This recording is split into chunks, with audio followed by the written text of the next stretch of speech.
Welcome, listeners, to the Everlasting Stories podcast, presented by Semper, Serpent Books in Minneapolis, Minnesota. I'm your host, Michael Strand.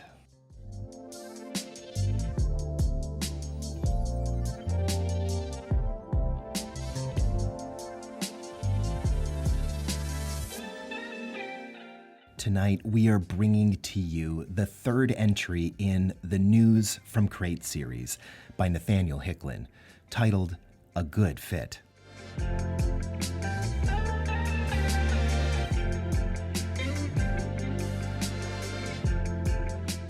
On the previous episode of the News from Crate, we followed our hero, Wilma Dunn, on a tour of the town led by Imogen Billett, deputy librarian and keeper of the game room. Following a strange meeting through a mysterious window into an alternate reality, Imogen became lightheaded and suddenly collapsed into Wilma's arms. Find out tonight the conclusion of this exciting cliffhanger, and also, we'll pick out a new outfit.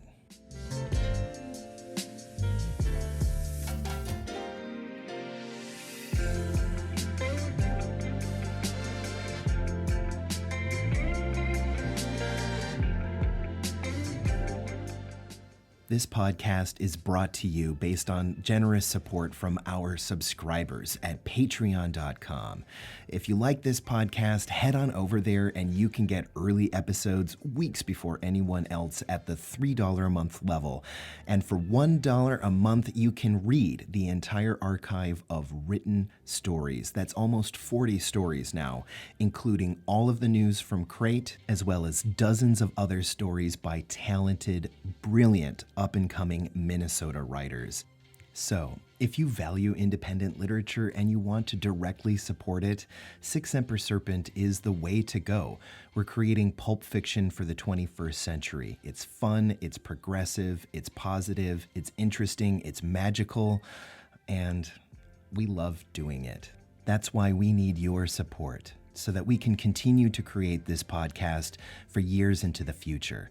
We would like to turn Crate, Titan Station, and the other series that we have lined up for you into books, into audiobooks, maybe even into TV shows and movies. We have big dreams, and this podcast is where it all starts. So, thank you for being on this journey with us.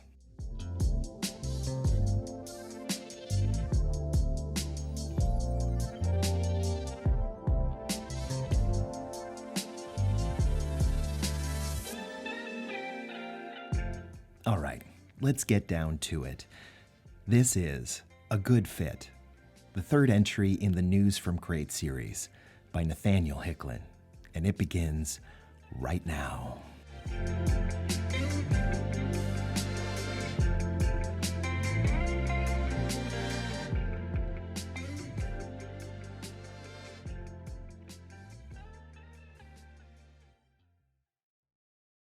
Wilma took hold of Imogen's arms and pulled them around her neck and shoulders to get her into a piggyback position, slipping Imogen's phone into her pocket. She looked over at the deputy. "Which way to the doctor's office?" she said. "Back towards the square and then just past it," said the deputy, panicking into action. "On this same street." Wilma gave a hop to lift Imogen higher onto her back and set off towards the doctor's office without another word. Imogen's head lolled into Wilma's shoulder. She smelled like cedar wood. Wilma maintained as fast a pace as she could until she reached the square, and then she started to slow down as she examined the buildings on the other side for evidence of a medical professional. A few people along the way shouted out more precise descriptions of where the office was, showing more prescience of mind than that deputy had, so Wilma found the door fairly quickly once she got to the right block. She ran up to the door and pushed it open with her foot. "I need a doctor," she said. "Anyone, please, I need a doctor." She was standing in a waiting room, just like she'd seen in most other doctors' offices, except this one looked like it belonged on a spaceship. A door on the other side burst open, and a silver-haired young lady entered wearing something that looked like the unholy alliance of welding leathers and a hazmat suit. The thing had all hardened joints and a pale green leather plates with a hood faceplate that hung down from the front. It looked clumsy as anything, but it sure didn't slow her down. As soon as she saw Imogen, she immediately grabbed something long and metallic from a closet. Once she pulled it through the door, she took a cluster of wheels down from it and stretched it into two parts, and it folded out into a stretcher. "Lay her down here," she said. Wilma obeyed. Imogen's robe was getting in the way, so Wilma worked it off her shoulders. "Where's her phone?" said the lady. "Right here," said Wilma. She handed it over, and the lady took a look at it. Her outfit had Nance pressed into the name tag. She must have been related to Dr. Nance from the council because she looked just like her. Maybe she was her daughter or something. "Oh, she's way low," said Nance. "Come on, Imogen, let's get you topped off." She started to wheel the stretcher into the back, and Wilma came along. "Is she going to be okay?" "Oh, absolutely. You did the right thing getting her here, though." She did a brief double take at Wilma. "Have we met?" I'm Wilma Dunn. I'm new in town." She held out her hand. "Willa Nance, glad to meet you."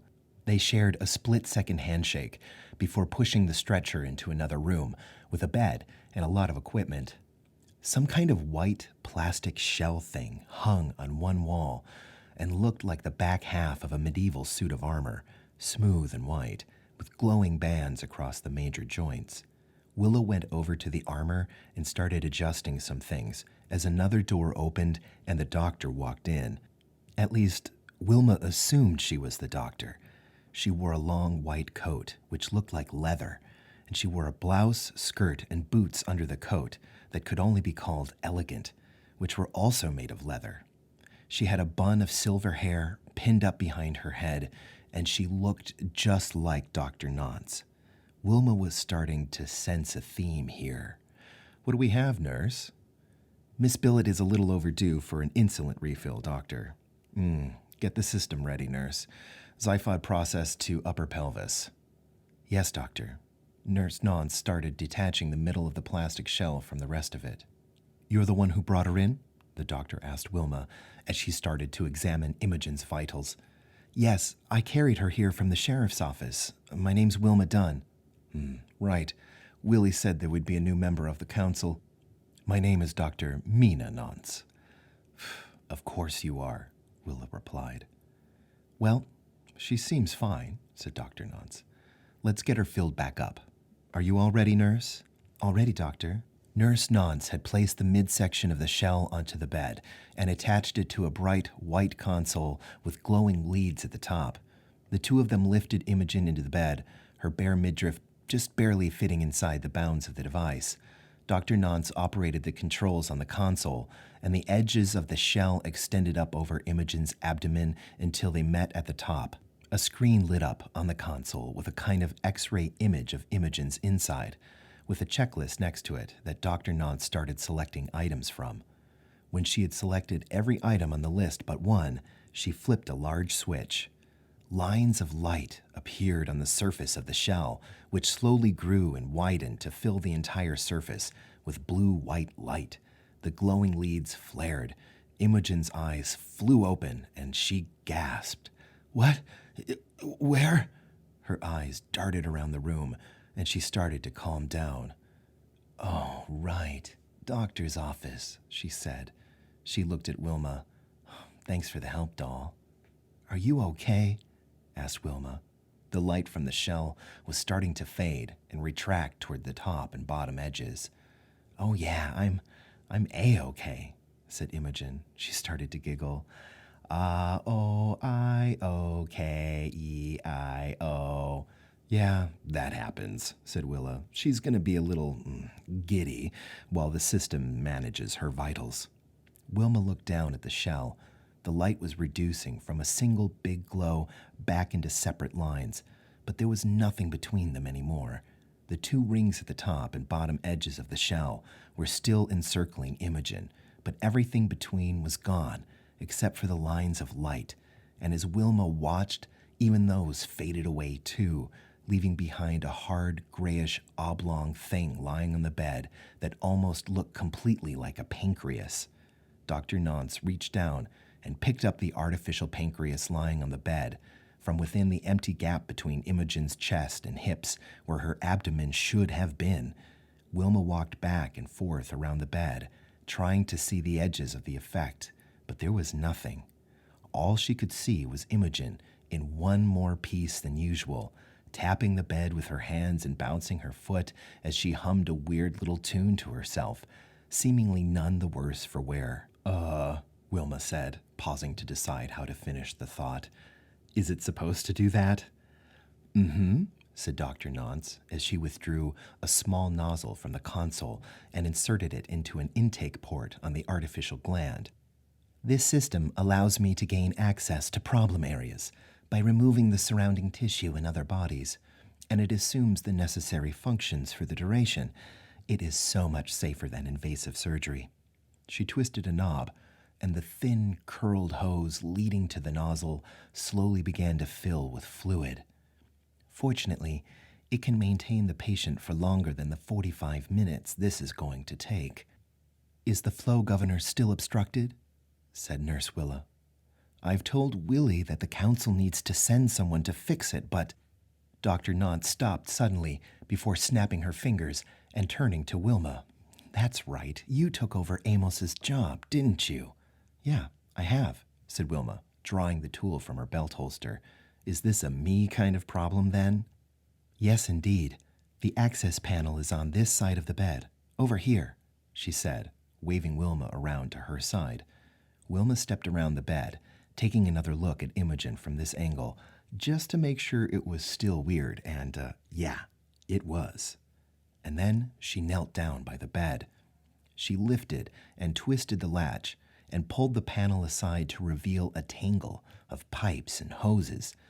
The mechanical components were similar in style to the pipes under the fountain, but they somehow looked more medical, much narrower, and made of surgical rubber and stainless steel.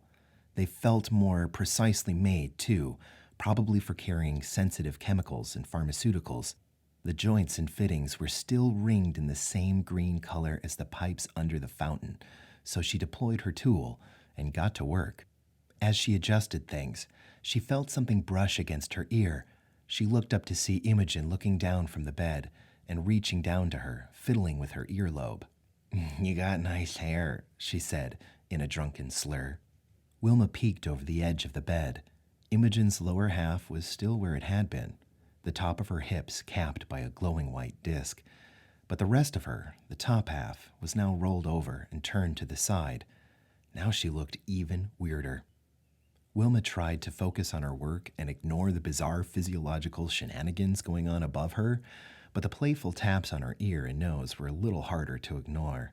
However, Wilma didn't mind those so much. When Wilma had finished her work, she closed the hatch and looked up.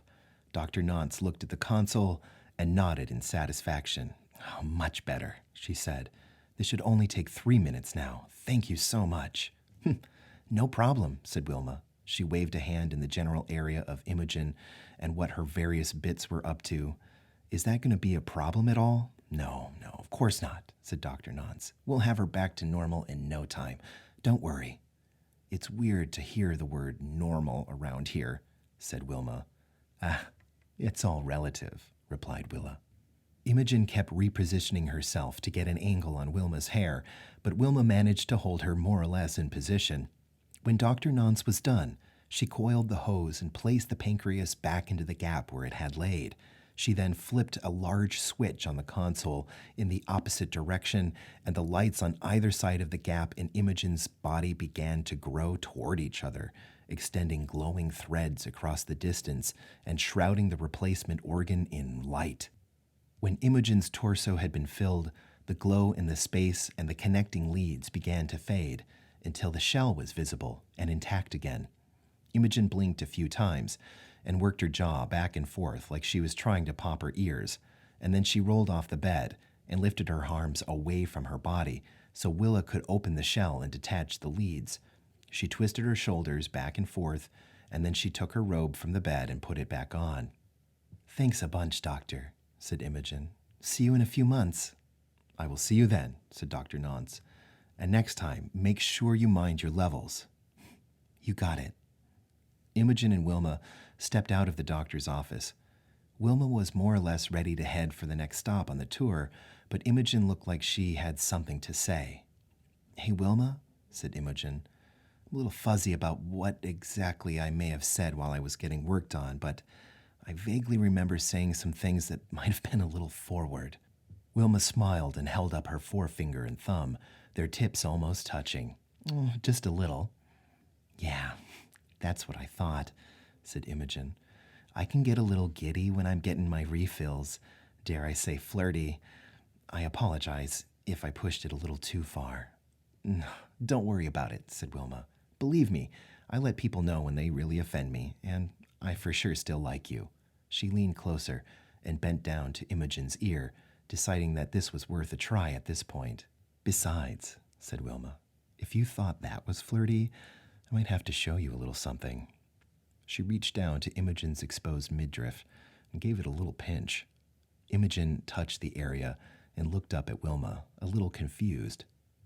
"Just want to make sure it's all there," said Wilma, and she winked at Imogen. Imogen laughed. "So where to next?"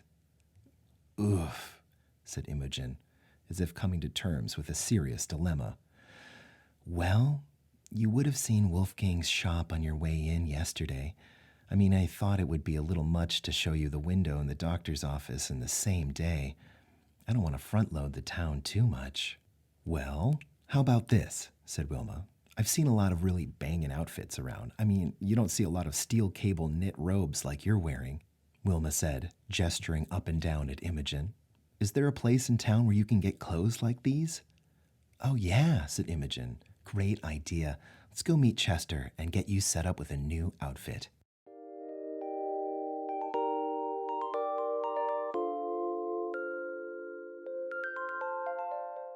They walked south from the town square, past the clock tower, and as they walked, they veered gradually closer and closer to each other, brushing arms and then linking them. By the time they reached the tailor shop, they had their arms around each other's waists. Chester's shop was filled with posed mannequins wearing all sorts of clothing. Everything Wilma had seen people wearing today and yesterday had similar pieces on display, from Dr. Nance's leather blouse and skirt to Augustus Dorschmeyer's body armor to Latimer Fernaco's three-piece suit. The man behind the counter was apparently Chester, wearing an old-fashioned butler's outfit.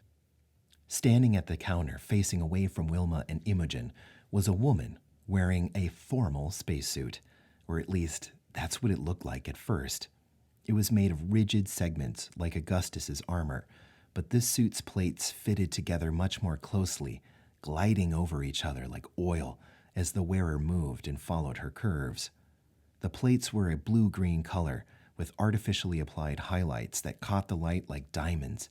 It almost looked like a jeweled formal gown, albeit one designed to survive a battle with aliens. Wilma would have expected a helmet to go with it, but whoever it was had a thick head of blue-green dreadlocks instead. She was chatting with Chester as they walked in. "Good afternoon, ladies," said Chester. "How may I assist you today?" He was a younger guy, not much older than Wilma, but he certainly knew how to become a 50-year-old distinguished gentleman when he wanted to. "Hi, Chester," said Imogen. "This lady's in the market for a new outfit." The woman in the spacesuit turned to face them, and Wilma's eyes widened. "Dot?" "Oh, hey, Wilma," said Dot. "I haven't seen you since last night. How have you been?" "Oh, fine," said Wilma. "You did something with your hair." "Actually, it was like this when I woke up this morning," said Dot, fingering one of the dreadlocks. "Weird, right?" "I've seen weirder," said Wilma. "Yeah, I got to know Chester last night," said Dot, "and I ended up crashing here at the shop. We've just been hanging out." "And getting a new wardrobe, I guess," said Wilma. "Yeah, it's cool, right?" said Dot. "I see you met someone, too." "Oh, right," Wilma gestured back and forth between them. "Imogen Billet, this is Dot Vander, my best friend." "Good to meet you, Dot," said Imogen. "You came here with Wilma yesterday, I guess?" "Sure did," said Dot. "I've been getting myself acquainted around here." "Yeah, I've been giving Wilma the tour." "Imogen is the town librarian," said Wilma. "Oh, no, I'm just the assistant librarian," said Imogen. "I do run the game room, though." "She also has a sweet collection of keys in there," said Wilma. "Yeah, there's kind of a story about that," said Imogen. First things first, though, I almost forgot with all the excitement. Chester, would you please hook up my girl here with a new set of duds? Certainly, Miss Billette, said Chester. If Miss Dunn would kindly like to describe what she is after today. Wilma blew out her cheeks and let out a breath. Well, I feel like a t-shirt and slacks doesn't quite cut it around here, but a business pantsuit would be a little much. I need something durable. Not this durable, she said, thumping Dot's shoulder armor, but something I can do work in. I'd also like to show a little authority. I'm not sure if I'm making any sense. Wilma's uncle was Amos Dunn, said Imogen. She's picking up where he left off. Ah, said Chester. Miss Dunn requires suitable work clothes, I suppose. I may have a suggestion. Chester stepped out from behind the counter and went to one of the mannequins. The late Mr. Dunn favored something along these lines, he said, indicating a vest and pants liberally covered with pockets. The waistcoat is designed to carry a variety of payloads with pockets that can be configured to meet the needs of the situation. In addition, the underlying skeleton of the garment is reinforced for extra tensile strength and can be anchored to the trousers to act as a safety restraint. Wow, looks good, said Wilma. I think it'll do nicely. Also, Chester, said Imogen, I suggest throwing in a little... She made some obscure hand gesture to him. Chester looked between her and Wilma before nodding. Of course, just so, madame, I agree. Imogen, what's up? Said Wilma. Oh, don't worry about it, said Imogen. You'll like it. If madame will follow me, said Chester, beckoning to Wilma and making a few notes on his phone. Wilma followed him into the back room of the shop, leaving Imogen and Dot to get acquainted. Chester indicated a small round platform in the middle of the room, and Wilma stepped up onto it. Chester sat in front of a large device like a radar display from an old war movie and set his phone into the top slot. If you would so kindly, please follow the motions of this image, madame, said Chester, pointing to a screen on the wall by his panel. The picture on the screen roughly looked like one of the mannequins on the sales floor, and it was standing in a pre-jumping jack position. Wilma matched it and moved to follow it as it put her gradually through her full range of motion, twisting back and forth and waving her arms, until Chester signaled her to stop. Excellent, madame. If madame would adjourn to the front, the garment will be ready presently. Really, said Wilma? That fast? Indeed, madame. Chester gave a little bow and gestured to the door. He was still unfailingly polite, but Wilma got the idea that he didn't want anyone to see exactly how he did his work. She went through the door, hearing something whir to life just behind her as it closed, to find Imogen and Dot chatting away as though they'd known each other for years. Oh, I see you two are making friends, she said. Oh, sure, said Dot. As you two have as well, I guess. Wait, what? Said Imogen. Yeah, she asked me if you and I were together, said Dot, but I said that I wasn't your type, but that she might be. Glad to see that checked out. Imogen looked surprised. She was actually starting to blush a little, and Wilma gave her a look. Yeah, Dot does that sometimes, she said. You get used to it eventually, but it definitely saves time. Well, you're not wrong, said Imogen. The back door opened, and Chester came gliding out with Wilma's new vest and pants draped over his arms. All finished. Would Miss Dunn care to inspect the fit? Wilma took the clothes from him, and he gently indicated a small changing room to one side. She stepped inside and closed the door. After a minute, she stepped out and turned back and forth for the assembled group. Opinions, anyone? The clothes felt snug, but not so tight as to restrict movement. It did indeed feel like wearing a 5-point harness, and the fabric felt like a sturdy work uniform, but the cut and hang of it made it look more stylish. She probably could have gotten away with wearing it to a nice dinner. Chester just stood politely, awaiting critique on his work, but Imogen and Dot had plenty of pretty clear opinions about it. You were right, Imogen, said Dot. It does do her good to show off a little. Imogen gave a nervous little chuckle, but when Wilma met her eyes, she shrugged and gave a nod. Wilma caught her reflection in a mirror across the room. There had been a mirror in the changing room, but it hadn't been far enough away to get the full effect. Sure enough, the straps made the outfit cling a little closer to her than she was used to, and the fit of the vest added an unexpected amount of push. Though it wasn't her usual preference, she liked the look that Chester had given it. What the hey, it definitely gave her authority, and a look was a look. I'll take it. Ah, excellent, said Chester. If you would step to the counter, please, madame. He indicated the box on the counter that took the money, appearing to regret the necessity of anything so crude as exchanging currency. Wilma paid for the outfit and transferred the contents of her old clothes into her new ones, and then she strode out of the shop with Imogen and Dot, her old outfit slung over her shoulder.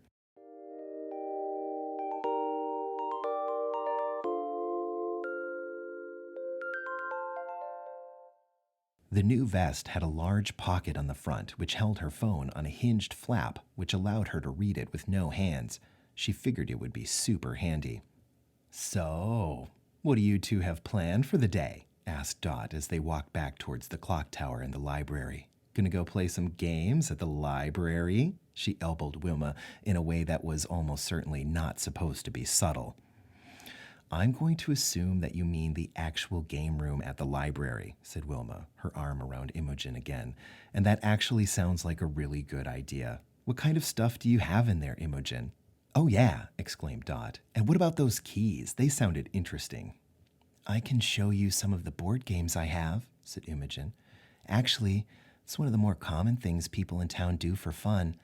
The keys? They're another matter, though. She paused, trying to collect herself. This was definitely something that she was interested in. I've been wondering about those keys ever since I took over the game room at the library. I've asked around, and no one knows who put them there. They've been right there since before anyone can remember. Every one has its own hook, and each one is different. Every single one? Said Wilma.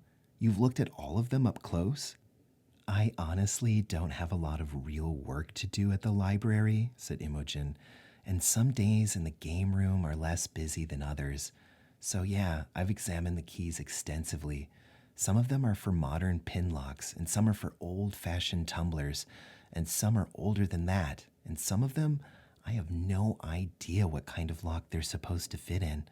I've spent weeks looking through old records, trying to figure out who put them there and what they might be for. I found a few things that give me a theory, though. A theory, you say? Said Dot. Do tell. You're going to think that I'm crazy, though, said Imogen. Seriously, said Wilma? After the day we've had? I guess you're right, said Imogen. I don't know what came over me. I found some accounts of people who lived in Crate like a long time ago who said they had weird visions about the town. When they looked at certain buildings or other landmarks in Crate, they had like feelings and knowledge they couldn't explain, which told them things about what the buildings are for. It suggests some sort of presence in Crate that can communicate with people about important things in it. So, what does this have to do with the keys? Asked Dot. Well, someone must have collected those keys for a reason, said Imogen, and the keys must go to locks somewhere. If my guess is right, then somebody will eventually have some kind of vision about the keys and what they're for. Well, you convinced me, said Dot. Let's have a look at these keys. Where's the library? Next to the clock tower, in the square, said Wilma. Dot ran on ahead, and Wilma and Imogen started to trot to keep up. She took a few wrong turns, but every time she started to lose her way, she looked back at Wilma and Imogen to see which way they were going and readjusted her course. When they got to the library information desk, she gave up and waited for Imogen to open the game room. Imogen threw open the doors to the game room and strode in like a conqueror, and Wilma and Dot followed her. The long tables were surrounded by chairs and had stacks of game boxes on either end. It looked exactly like every board game collection Wilma had ever seen. The walls just looked like they had weirdly shimmery wallpaper until you realized that they were covered with individual keys. Wilma took in the room for a moment before she realized that Dot wasn't moving. Dot turned her head back and forth like she was hunting for something, and then she reached out and forcefully grabbed a key from the wall. "What are you?" said Imogen. Dot took the key and left the room with purpose. Imogen seemed put out until something dawned on her. She took a deep breath, and her eyes grew big like saucers. "Oh boy, oh boy, oh boy, it's happening," she muttered as she ran from the room after Dot, with Wilma jogging behind her. They followed Dot out of the front door and down the steps. She stopped briefly at the bottom, as though she had misplaced something, her head turning back and forth jerkily like a bird hunting for prey. But she quickly regained her mysterious trail and headed off again. She was walking straight towards the clock tower. The traffic was light in the roundabout, so Dot had no trouble crossing the street to the clock tower at the center of the circle, but Wilma wasn't so sure that the presence of cars would have slowed her down a bit. She didn't want to ask her, though, in case she needed to concentrate or something. Dot walked up to the base of the clock tower and walked around to the side that faced away from the square. It wasn't a typical blocky square pillar with a clock at the top. It was more like a large version of the clock at an old train station, a slender iron column with external legs like a water tower. Wilma and Imogen caught up with Dot as she stopped in front of a bulbous protrusion at the base of the tower. She peered at a small door on it, raised the key, and inserted it into a lock, and turned. The door creaked open. Imogen raised her hands to her mouth. "You did it! You did it! You actually did it!" Dot blinked her eyes and turned back to them. "What are you guys doing here?" "We followed you from the library," said Wilma. "What did you see?" "Well, I'm not sure," said Dot. "I saw the key, and I just suddenly kind of got this sense that there was something that I had to do. You know that feeling when there's something that you need to do, and you know you're going to do it, and it just bugs you until you do? It's kind of like that, I guess." "Oh, boy. It happened. It happened. You saw it, right, Wilma?" said Imogen. She was almost vibrating with excitement. Dot reached into the space she'd uncovered. "Well, what on earth is this thing?" She pulled out a sphere of glass, ringed with circles of brass. Inside was something almost indefinable.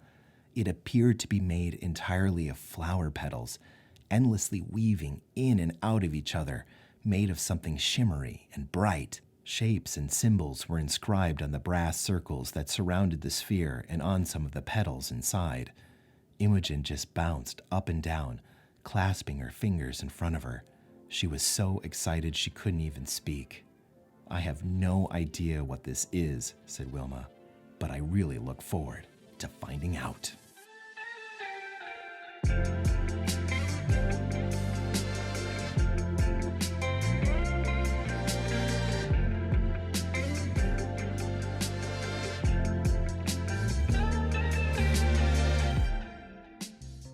All right, folks, that's tonight's story. Once again, you heard The News from Crate, number 3, A Good Fit, by Nathaniel Hicklin.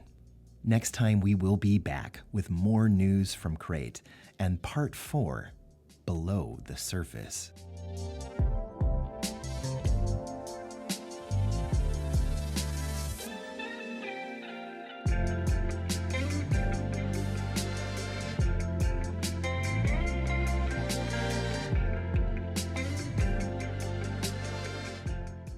If you enjoyed this podcast, consider heading over to wherever you listen to it and leave a review. It really helps us out.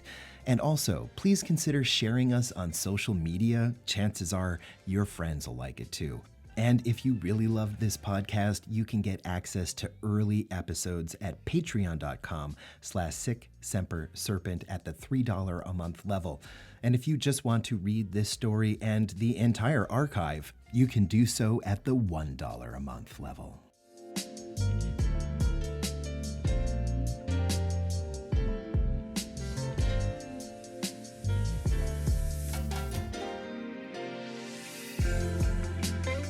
The text for this story and the audio for this podcast were produced by me, Michael Strand, managing editor at Sic Semper Serpent.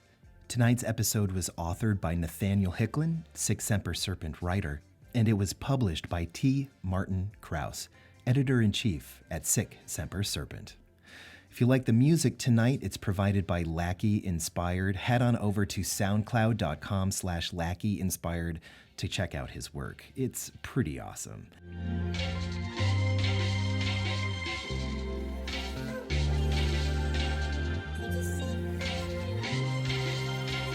We'll see you next time on the Everlasting Stories podcast.